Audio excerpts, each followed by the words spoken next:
It looks like it's new. Are there any objections if I get going now? I'll take that silence, meaning there are no objections. For those of you who don't know me, my name is McCue. I'm a systems administrator here at the University of Victoria, and I've worked in the law library for a lot of years. And I'm just finishing my master's in educational technology as we speak. And I'm grateful for the opportunity I have to talk about a subject that I'm passionate about. But just so you know, I went through a number of presentation titles before I settled on this one, and because I put so much work into finding good pictures to go with them, I thought I'd share the other titles with you. So I thought this might be a good metaphor. EdTech and Pedagogy, putting new wine in old bottles, which typically doesn't work out too well if you've made wine before. And another one, educational technology, new educational technology plus old pedagogy equals no significant difference.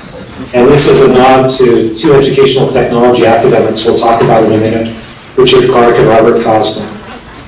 But before we go any further, just in case you don't know, I want you to make you aware of a well-known bias that I possess, and that is that I am a technophile.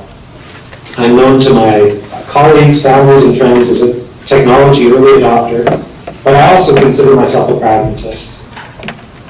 So as a systems administrator, I work with Mac, Windows, Linux, and you could say that I'm quite ecumenical when it comes to using technology. I like to use the tools best suited to the job and circumstances. So right now, for example, I have a Mac laptop, a Windows desktop computer, and I administer a number of Linux servers. And I also own an Android phone and an iPad tablet. I'm not sure if I could get more diverse in my personal technology than that, but I've tried my best. But I always try to use the best tool for the job, whether it be something that's high-tech, or whether I'm using a low-tech solution. So back in 1994, Richard Clark and Robert Cosman engaged in a public debate on EdTech that's famous, at least in EdTech circles. But let's be clear that the debate about educational technology is not a new debate. The debate goes back at least to Socrates, who thought that allowing students to use books, which was a newfangled educational technology of his day, was a bad idea because it would diminish their memory. And you know what? He was probably right. By introducing books and not forcing his students to memorize everything that he taught, it probably did diminish their memory somewhat. But I don't think he realized how large of a positive impact that books would have in educating a broader audience and in transmitting information more reliably. But back to the 1994 version of the EdTech debate. Oops. Clark argued that technologies are mere vehicles that deliver instruction, in the same way that the type of truck delivering our groceries doesn't change the nutritional value of the groceries. So you could have a new truck or an old truck, but the technology or the groceries are going to be the same no matter how they're delivered. And if you think of that in terms of the technology available when he was first started talking about this in the mid-1980s, you can see why the argument made sense back then. Whether you watch a lecture in person or on a VHS videotape, the same information is being communicated in roughly the same format, which would be a lecture. So Cosman countered that while Clark's argument was often correct, I'm quoting here, if the media or technology are going to influence learning, the media must be designed to give us powerful new methods, and our methods must take appropriate advantage of the medium's capabilities. So to summarize, it's not the media or the technology that influences learning. It's how the technology is used that impacts learning. So if we compare the old telephone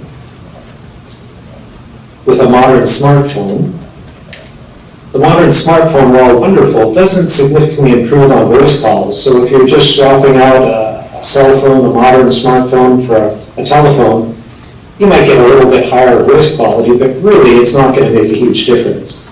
But the smartphone can allow you to browse the web, listen to music, read books, conduct video conferences, you can navigate on land, sea, air, you can collaboratively edit documents, And if you really wanted to, you could even DJ a party with your smartphone.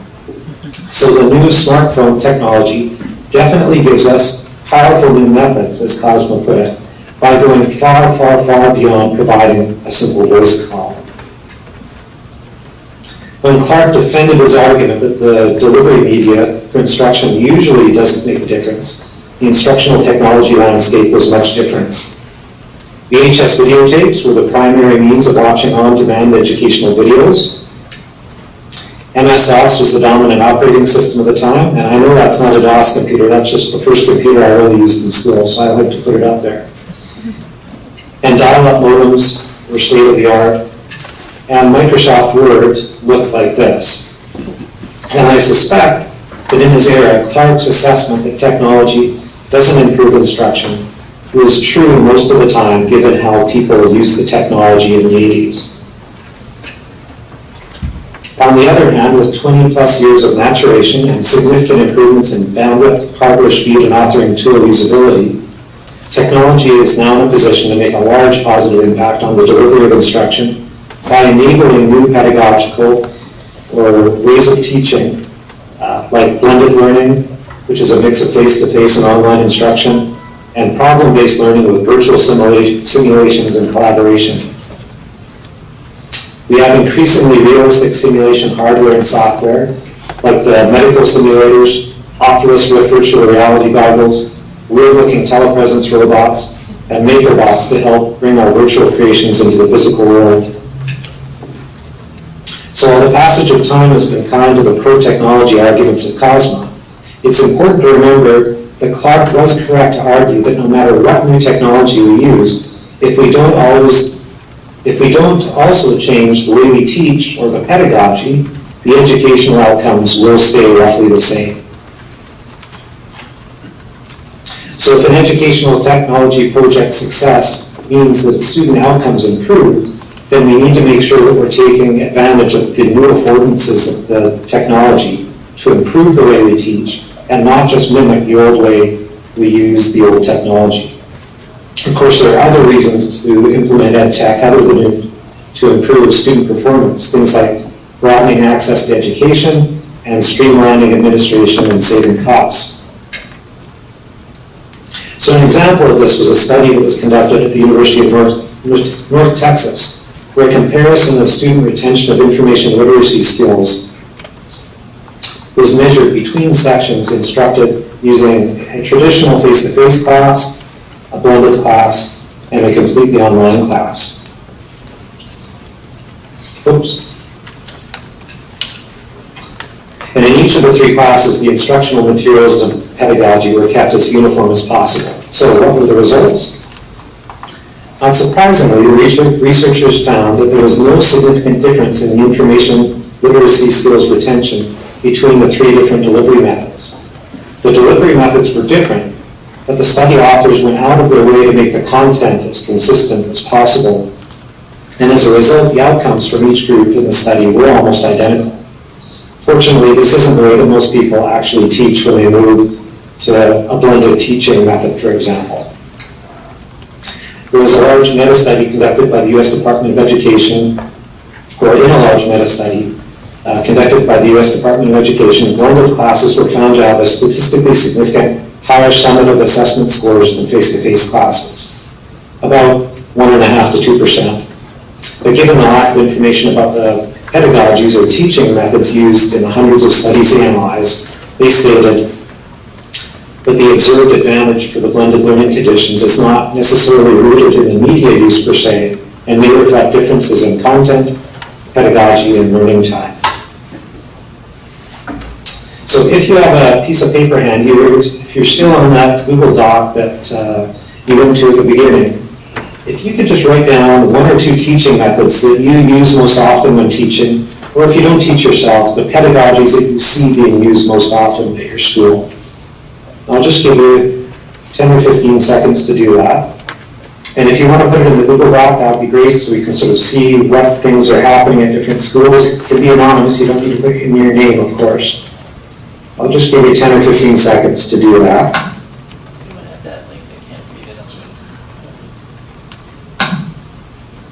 Rich, can you highlight the link? We can't read it that well. Oh, okay.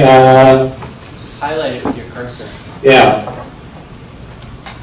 Oh, I cannot highlight it. So it's just j.mp.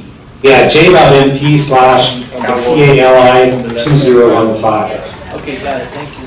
j.mp/CALI2015.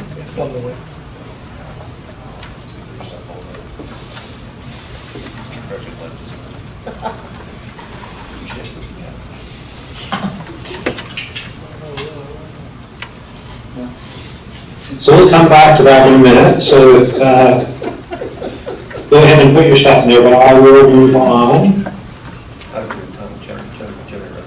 So here's an old but a typical example.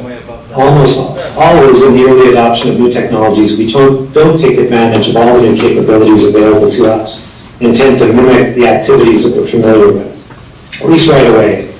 So in this example, on the left, or I won't tell you which is which. One of these is a Gutenberg version of the Bible. The other is a monk transcribed version or copied version of the Bible.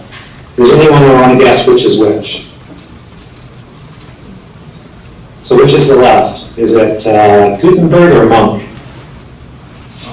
Left is the monk.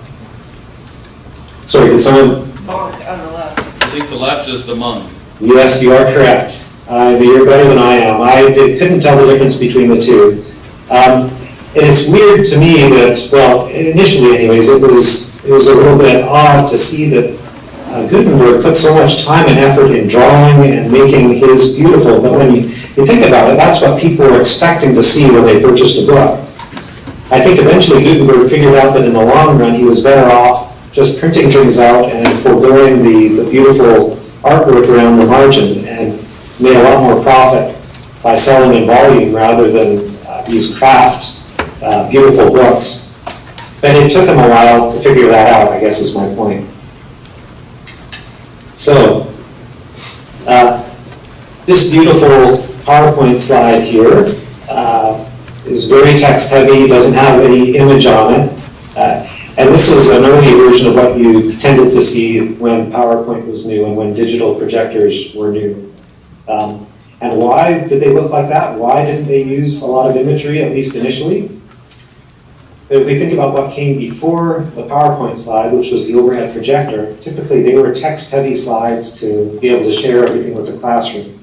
So I suspect what happened is people were copying and pasting documents from, WordPerfect probably, pasting them into PowerPoint, and then we're making a transition that way just because it was easy. So what are some other options? What are some other things we can do with overhead projectors? Well, one of the things you can do if you've got a computer and a digital projector, you're almost all the way towards having a video conference system. In a class I took a couple of years ago, one of the profs would assign readings for the class and have the author of the articles that we were reading talk to us in the next class. And the instructor asked us to come prepared to ask one or two questions of the author. And now that's a very small pedagogical change, a small change in teaching method, but it radically changed the way that we engaged with the journal articles. We weren't just reading a couple of articles and preparing for class. We were actually reading them, knowing we were going to be speaking with the author, and wanting to sound intelligent and asking a couple of questions. So it really did change the way that we engaged not only with the media, not only changed the way we engaged with the text or the journal articles, but it also helped us to become a lot more engaged in the whole process. Other things we can do, you can get YouTube video clips or other video clips. You can do interactive feedback using clickers or other laptop or smartphone-based feedback applications. So the pedagogical pluses that I see coming out of innovative uses for digital video projectors is the ability to project rich media, and two, active learning by having to form questions for guest speakers when using it as a video conference system. So ebooks. Initially, there wasn't a very big difference between an ebook that you read on a Kindle device or on one of the early iPad tablets. But with time, they added features to the ebooks, and eventually I found some really nice applications. Here's one of them. I was reading the Master and Commander series of nautical books by Patrick O'Brien, and the built-in dictionary was a lifesaver. If I'd been reading a print version of his books, I would have skimmed over or skipped over a lot of vocabulary that I had no idea what it meant. The example here, I don't know if you can read it down at the bottom, it's highlighted studding sails. Now obviously that's a type of sail, but short of looking it up in a dictionary or a nautical dictionary, I have no idea what a studding sail is. But in Kindle and other ebook readers, if you click on the word, the definition pops up, and apparently studding sail on a square rig sailing ship is an additional sail set at the end of the yard in light winds. So not only do I get a definition, but I get a little bit of usage in there, which was wonderful in helping me to appreciate the book more and get more of the author's meaning than if I just glossed over words that I didn't know. Another thing that you can get out of ebooks, and especially the Kindle books, is that if other people have highlighted sections of text, you have the option in Kindle of having it do a faint underline under the words so that you know that other people have found the passage interesting, which in a textbook setting would be wonderful. If I'm reading through a chapter before class, and it's a sort of a textbook where there's collaboration of this nature, if I know that a bunch of my peers have underlined something, you bet I'm going to slow down and take a hard look at it and see if that's something that is interesting and would be useful for me to take note of. So online video, a recent example of how this new technology is used in an old way by educators is MOOCs, or massively open online courses. Many started by taking face-to-face lectures and simply videotaping them and then putting them up on YouTube or another video delivery system, which is fine, but really, instead of sitting in a classroom and watching a 60-minute video, you're doing the same in front of your computer, which can be helpful for access to education, of course, but in terms of improving the experience for learners, it really doesn't do anything beyond what you get by sitting in the lecture hall. But there are ways to use the technology differently.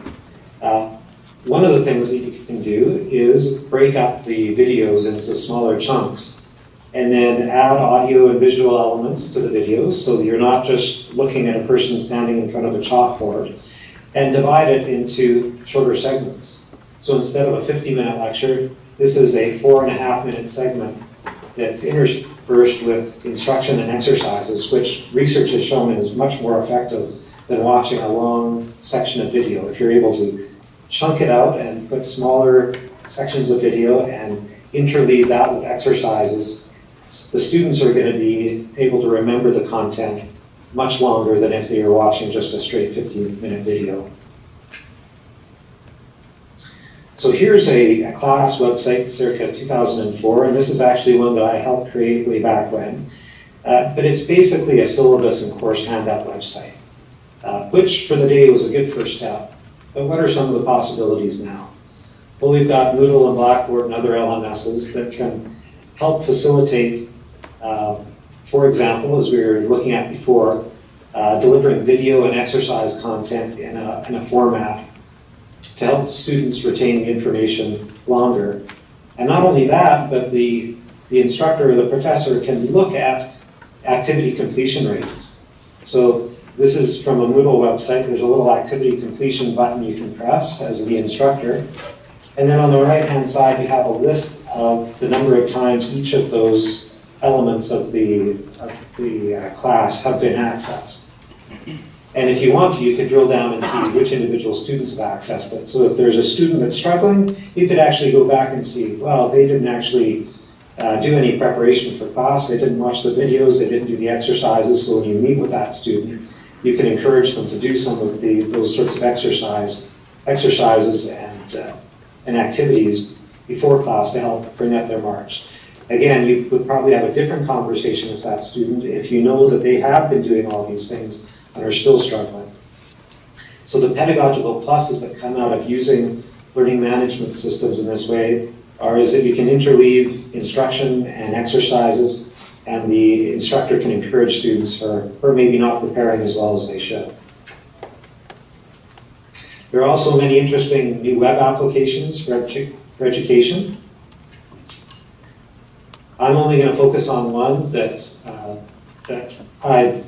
I didn't actually use the tool, but I used, it was done in a slightly different way in a couple of classes that I've taken over the past couple of years. And this is called peerScholar. And it helps you look at your writing in particular in a different and typically more critical perspective. And in my opinion, it's a powerful pedagogical tool, and I'll just go over quickly how it works. So if you're given a writing assignment, in phase one, the students are given the instructions or the criteria for grading it, and students have a date by which they've got to write their assignment and post it in the peer tutor website using their own username. As soon as the date has passed for handing it in, hopefully everyone's handed it in and submitted it via peerScholar, we immediately go into an evaluation phase. So what happens is I've submitted my assignment, and now I'm asked to evaluate, and I'm given a rubric to do this with, evaluate the assignments of 2, 3, or 4 of my peers, usually 3 or 4 of your peers. So I'll be going through the same assignment, and it'll be anonymized, of course, and I'll go through and I'll grade 3 of my peers. And I'm sure professors would be happy that they're not having to grade as many assignments, but it actually helps me as a student because I'm able to compare the writing that I've done with my peers and see how my work stacks up against theirs. I may look at my peers and think, oh crap, I'm not really doing that well compared to what my peers have done, or I'm doing pretty good, I'm sort of in the ballpark. And it also allows me, as I evaluate my peers' work, it allows me to engage the material in a different way. If you're looking at things, at an essay from a grading perspective, it's really, I think, different parts of your mind are activated and used to do that evaluation. And it really helps, as you revisit the topic again, it really helps you to engage and remember and solidify those things in a way that's difficult to do otherwise. So after the evaluation period is ended, move into phase 3, and that's when you can look and see the comments and the critiques that you've received from your peers. And typically students are asked to be critical in evaluating those critiques from their students because some of them will be good, but not all of them will be. And typically the recommended best practice is that the students are allowed to go back and revise their work based on the input from their peers. So that, again, they get to revisit their work one more time from a slightly different perspective, having received feedback from their peers. So there's an interleaving effect, which is also, there's the writing, there's the research, there's the writing, there's the evaluating their peers, and then there's the revision based on, and again, an evaluation of the input from their peers. So one of the questions that always comes up with this is, what if I'm not satisfied with the grade that I've been given my peers? And typically what happens is that students are allowed to appeal their grade given to them by their peers, but they're told that the grade could go up or down based on that evaluation. The University of Toronto, which has developed this software, did 2 or 3 studies to look at the differences in the grading by teaching assistants compared to students in undergraduate classes. And they found that the grades given by TAs and by the average grade given by 3 or 4 students were very, very similar. But one of the big pluses about this is that they get their feedback almost immediately. And there is research to show that the sooner students get feedback on their assignments, the more likely they are to adopt the feedback to change what they think or change the way that they do things. Are there any questions about that? No? Okay. So some pedagogies were possible in the past, but impractical because of cost and time. And this is, well, I'll talk about in a sec. Larry Farmer was the one who's presented on this a few times at Cali conferences and has done a lot of great work in this area. And if you'd like to go deeper on video feedback and reflection, Larry Farmer is a great resource and has written a number of papers.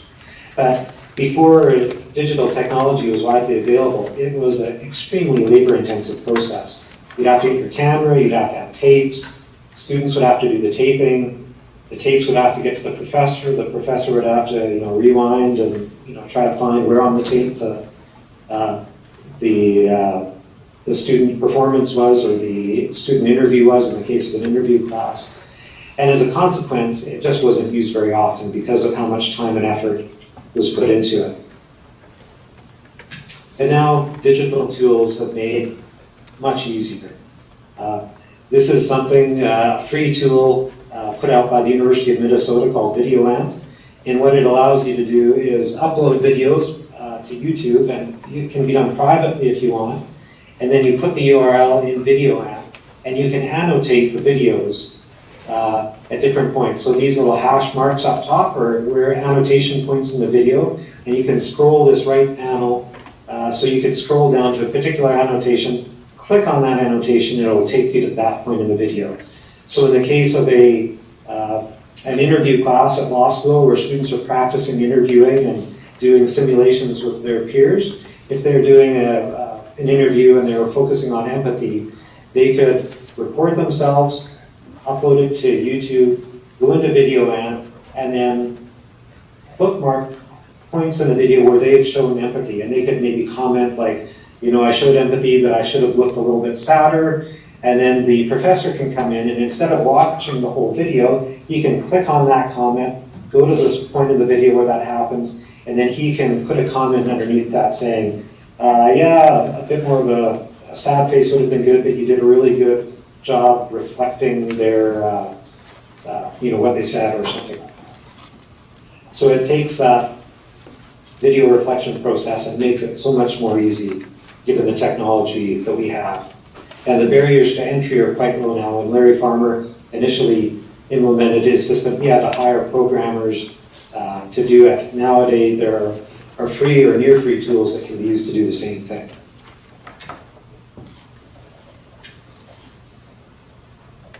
Just skip over that. Another tool that can be done in both, be used in both high-tech and low-tech ways is gamification. So a low-tech example is Los Angeles Film School. They used trading cards for final group project constraints. So there were two things that they were having problems teaching the students at their school. They wanted to help them learn how to negotiate and collaborate better.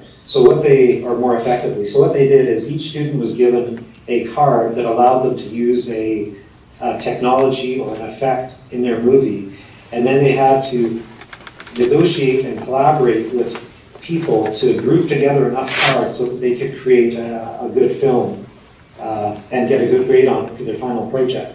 And even though it was a very relatively low-tech means, it was an extremely effective way to get them to collaborate and negotiate in a way that is much more authentic than if they'd been assigned a different style of project.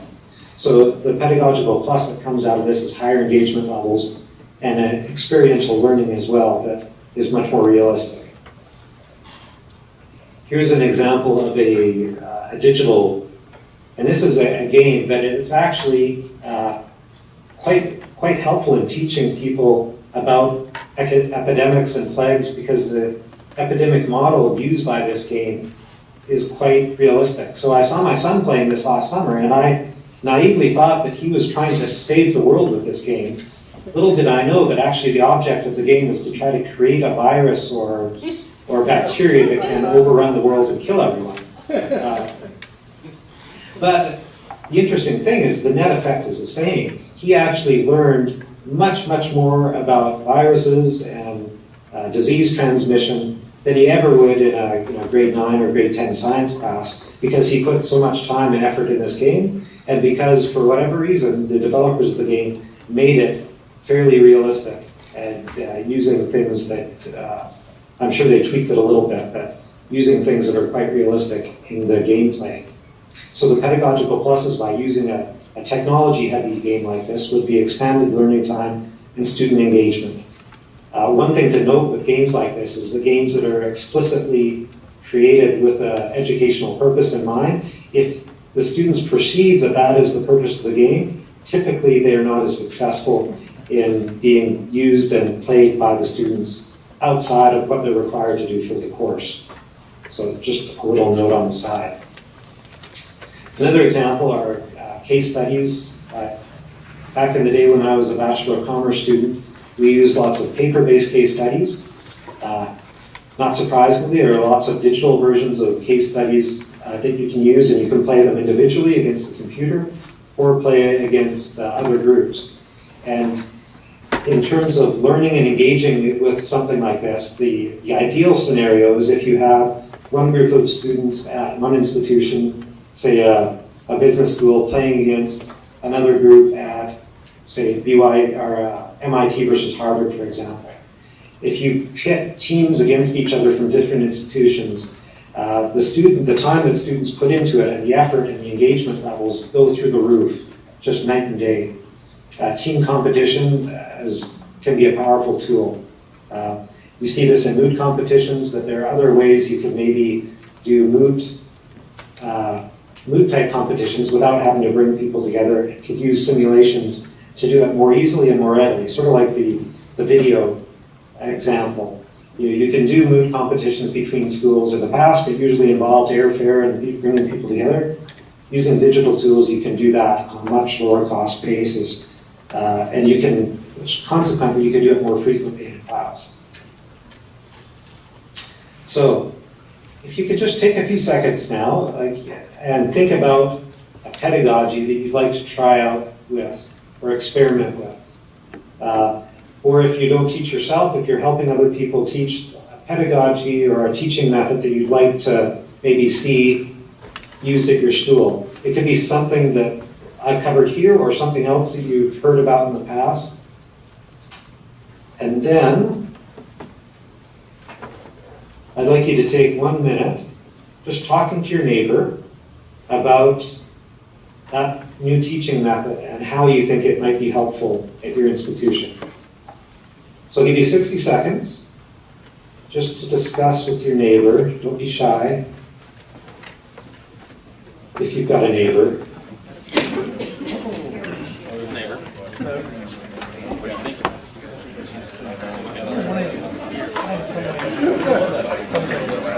We're not getting my job is I'm good in both.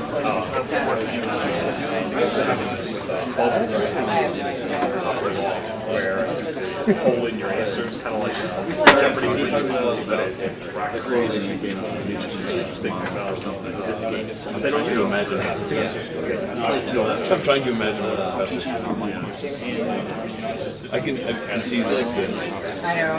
That's the professor. There's no standard. Just one Fair enough.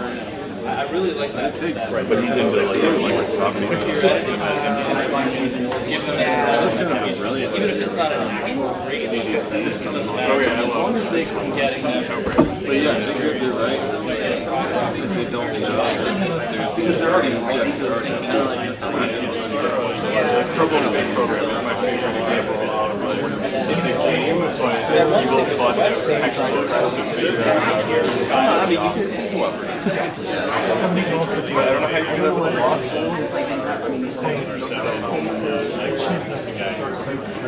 Okay. Yeah, right. They're going to sit there and do research. So I hope that's good enough time to talk a little bit about something that would be interesting to try. And one thing I should have said, it's often good to do that exercise without having to factor in cost or being able to get time. For those teaching, it's very busy, it's hard to implement new things. So it's nice to blue sky occasionally, thinking if I was given a sabbatical and a budget, what could I do as a blue sky goal? And then obviously you've got to bring reality back in at some point and see what you can realistically do. But it's nice to look at things that you might want to do one day if the opportunity arises. So, getting near the end here, this is a quote that I love. Nothing works better than a good teacher unless it's a good teacher with decent tools. Unless, and this is my argument, unless you have a highly motivated group of students with good tools. So, when my wife was in her first year of nursing school, she and her cohort had a substitute anatomy and physiology professor. And he did not teach well. He just read PowerPoint slides that he'd been given and occasionally gave factually incorrect answers all semester long. And my wife and her classmates complained to the nursing program and the biology head, but because of budget constraints, nothing could be done. So, what did her class do? They started to use their cohort Facebook group that was originally set up to organize parties and share YouTube videos that explained the biology concepts the professor wasn't adequately teaching. And anyone who didn't understand would ask for help in the Facebook group. And it's interesting to note that at the end of the course, so they'd gone all semester long, and there are 5 different sections that covered the same material and had a common final exam. At the end of the course, after the final exam had been written, my partner's section actually scored the highest average mark on the final exam. So they had the worst teacher, yet were able to score the highest average grade for the course. So what would Clark and Cosma say about our fearless cohort of nursing students? Well, I think they both say that the social media technologies and the educational technology, really, that the nursing students used enabled a new pedagogy or enabled a new teaching method. It wasn't one that was planned, it was something that was emergent, and it appeared to be, or it was, extremely effective. So while we don't know exactly why the class did so well, I suspect that Facebook enabled them to collaborate. Facebook allowed them to collaborate by sharing videos and engaging in peer-to-peer tutoring.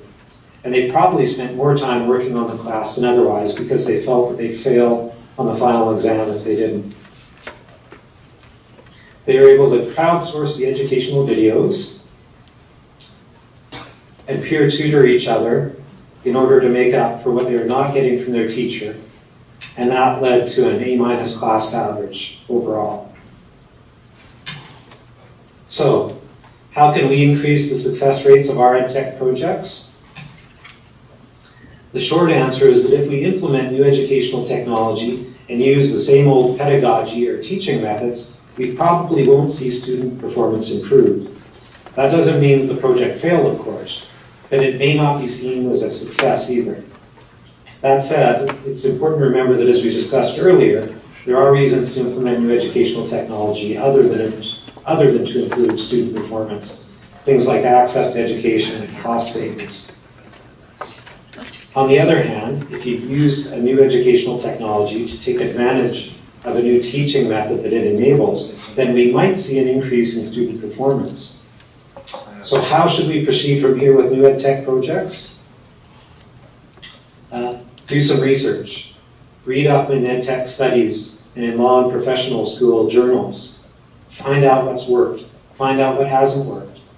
Ask a question on the Cali listserv. The Cali community is a wonderful resource that have tried and experimented with a number of different things. If you're thinking about flipping a contract law class, for example, and are not sure how effective it will be or what things you should do, do some research, but also don't be afraid to ask the Cali community for some feedback and some information on what experiences they've had. After you've done a little bit of research, experiment. See if the new technology and pedagogy pairings work for you and your students. And then lastly, share the results with the rest of us. Add to the body of literature so that we can make our students' experiences in school better. And this is something that we see a little bit of every year in Cali. There's a sharing of experiences, but it doesn't have to be at the conference. It can be, again, through the listserv, through blog posts that are posted with the listserv, all sorts of other things. Cali is a great platform and a community to collaborate and share the results of our experiences with. So, That said, are there any comments or questions?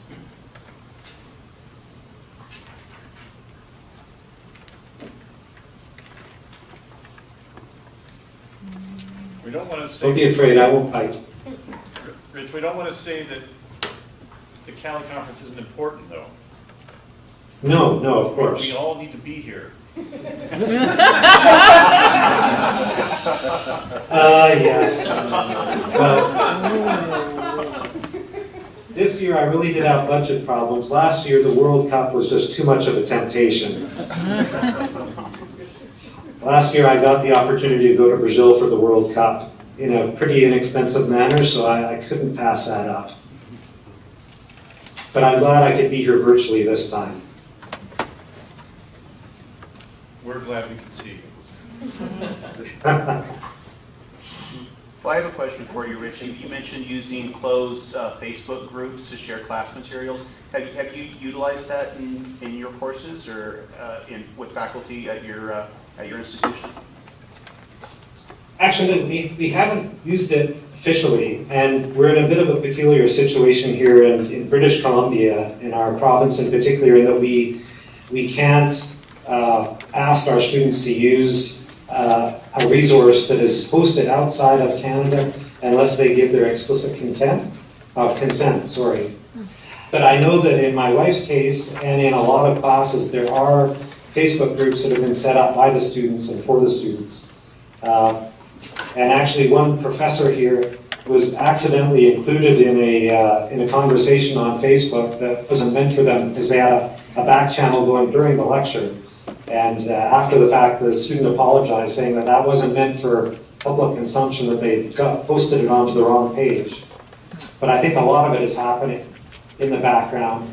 And in a way, I think it's done informally by the students. It creates a safe environment for them to question and to collaborate and help each other. So there is, I think, room for it to be done officially, but there are also benefits to having it done by the students in an unofficial manner. And maybe encouraging the students to do it unofficially might not be a bad way to approach it as well.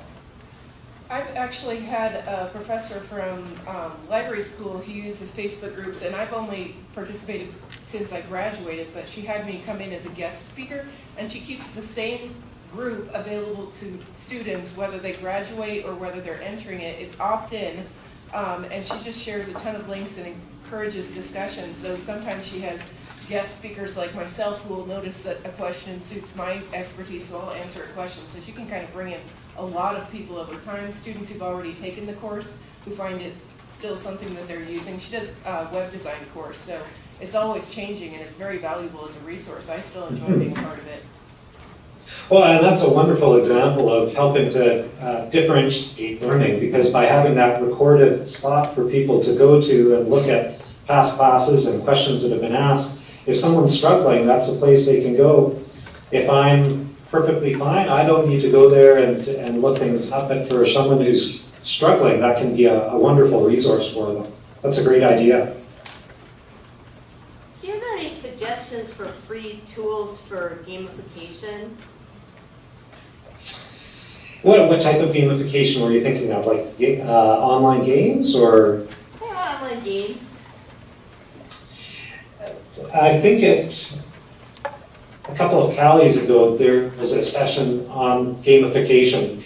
And if, for example, that plug-in game, that's going to be extremely hard to replicate. There's a lot of hours of programmer time that went into that. But setting up competitions between groups can be a good way to sort of gamify a process. So if you're, what would be an example of that? In a class, you could do, a Jeopardy style game for something like that, and pick half of the class so you can see other. Or if they're doing a MOOC competition, you could have external people, external to the class, rating the performances of the students. But there are low-cost, fairly low-tech ways that you could gamify it. I bet you if you did a Google search for gamification Cali, you'll find some of those lectures that went into more detail, or some of those sessions that went into more detail. But it's a great way to change things up and to engage the students in a different way in class, rather than doing the lecture thing or lecture and hands-on exercise. It's a nice way to change things up. I have a question from the IT side of things. Specifically at my college, I'm one of 2 people, and so we work on pretty traditional break fix. In regards to creating content and kind of shifting this, is our role to lead, follow, or to get out of the way? I sympathize with you, by the way. For the longest time, I was the IT department at the law school here. And in terms of IT, I think there's 4 professors here, so if the professors could just put their fingers in their ears for a second, that would be helpful. But professors don't like to be told to do things, in my experience. And the leading and showing the way, I think, is probably the most effective way. Showing what's been done at other institutions, referencing papers that is, for some professors, is very helpful in saying, look, there's this paper done on, say, classroom flipping or gamification, and they use this method and test scores increase by X% by doing this. If you can show examples and then back it up with a bit of empirical research, that's probably the most effective way for a lot of professors to help them become interested in adopting. And selecting the right professor to pitch it to is probably another thing. If there's a professor that likes change and is interested in new things, that's probably a better choice to pitch an idea like that to, or to explore an idea like that with. So I saw someone's hand go up. Yeah, if you can focus on learning outcomes that are things that they're valuing, things like, do the students get this stuff? Are you not sure if they get what you're teaching them? Hey, here's a great way that you could use, we've got professors who are really interested in using Google Forms to send out short surveys, and because we're a Google Apps environment, they'll be able to actually grade the students' thing, because it'll be confidential to have their information. So knowing that that's really easy. I don't have to figure out who the students are. I will automatically see who answered what. I can show them a summary of results, and it takes me 5 minutes to set up. That's the kind of thing that they're like, okay, not a huge learning curve. I can immediately see the benefit. I know when I'm going to use it. So something that ties into their goals in the classroom in a very specific, I didn't have a solution for this kind of way is very helpful. That's a great example. Thank you. And it looks like the IT staff are outnumbering the librarians after all, 16 to 11.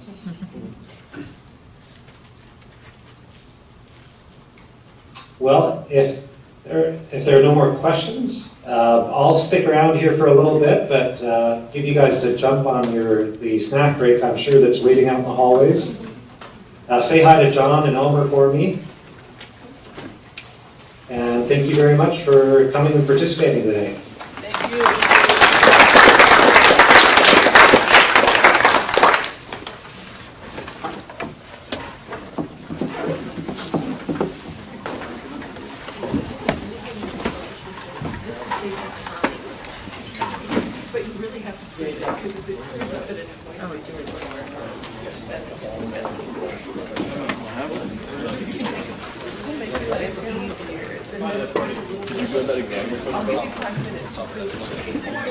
You like I have two people that are like, No, I appreciate that.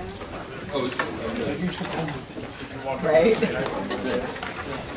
We'll tell everyone right, Calvin. Yeah. Did you fill that exam? Or something? You see this guy. Ask No, our faculty don't touch it. Yeah, our faculty don't touch it either. Our students use it, and their exams are then printed and handed to faculty in hard copy because they refuse to mark PDFs. Because dead trees are better. Chris, is that yours? That's how ours are graded. I've sent PDFs of them to faculty who need to split, by the way. That's what they do. Yeah. But I'm sure they print them out when I got them. Yep, and that's what's happened with us too. We've sent them out and because we have, adjunct profs, schools are gone by the time their exams are being written, and we get them back printed and delivered by courier. We're just trying to just now get them in, if for any of the parts of their exam where they want Those are the most. like an actual question, to actually use the exam software to do that. Public law? Public law. That'd be a Doesn't mean anymore. You have a SCOTUS over here, a case, and public law. Your case? Yeah. Awesome. My case. Your case? I can Nice. finish up here. Yeah, I'm a public law, so I'm useless. I love how everyone's like, what are you? I haven't even filled that thing out. I haven't either. I feel like I should do this now though, because everybody. I'm done. Ha ha ha. Oh, is it all right? Can you see me now? Hey! All right, sorry about that. Just forgot anything Phil Ball said. You know that. I don't have anything. Okay.